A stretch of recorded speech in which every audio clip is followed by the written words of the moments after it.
Hey guys, CDT Rule 7 here, and I've got more of a general update for you today.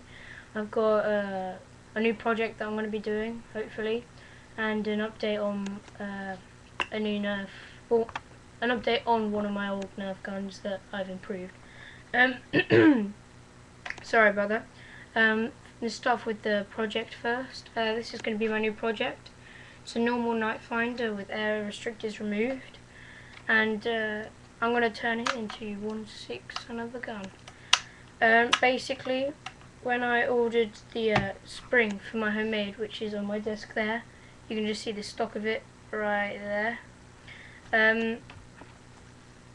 Basically, the guy accidentally sent two, and we emailed him back saying, do you want us to send it back to America? And he hasn't emailed back yet, and it's been about 2 months now.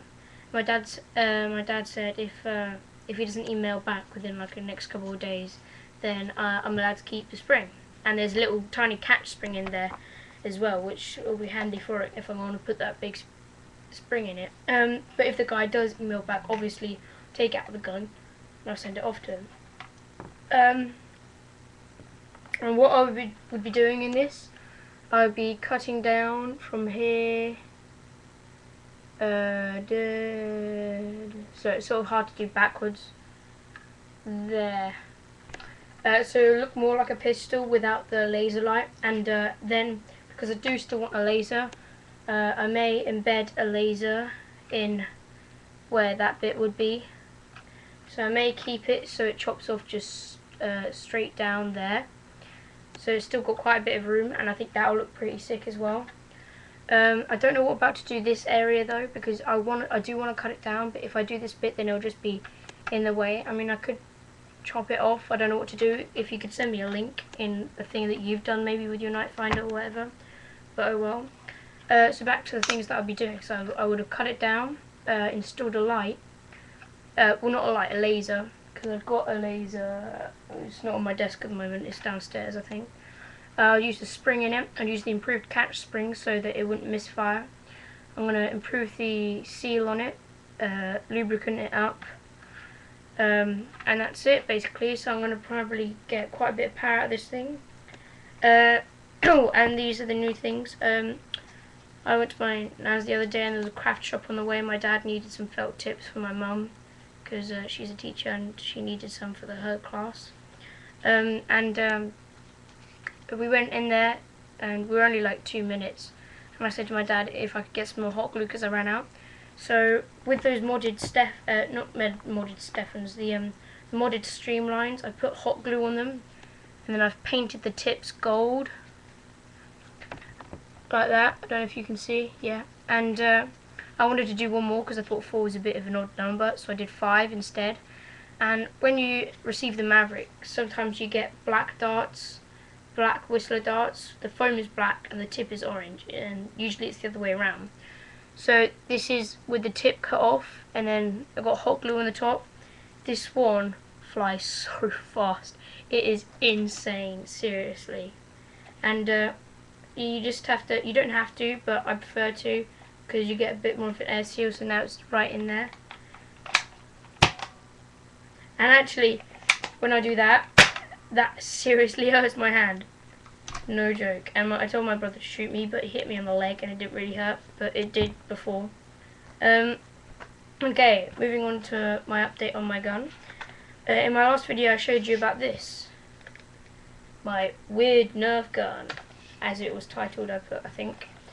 Basically, on all Nerf guns who uses a pump, there's something called plugging it up, where on here you see there's a hole and there's another hole, and there is usually a hole on top where it may look a bit grey to you, but right there there used to be a hole. Plugging it up, well, what that does, I'll first explain, is what that does, it's an overpressure valve. So when you're pushing down on the plunger, if there's too much pressure, some will be released quickly and then it would keep on pushing.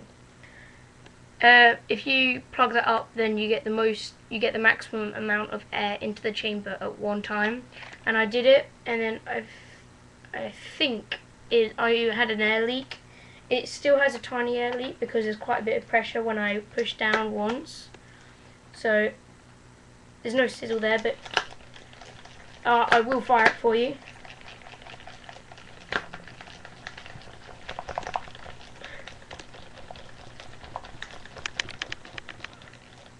Sorry about that. I'll get my black Stefan.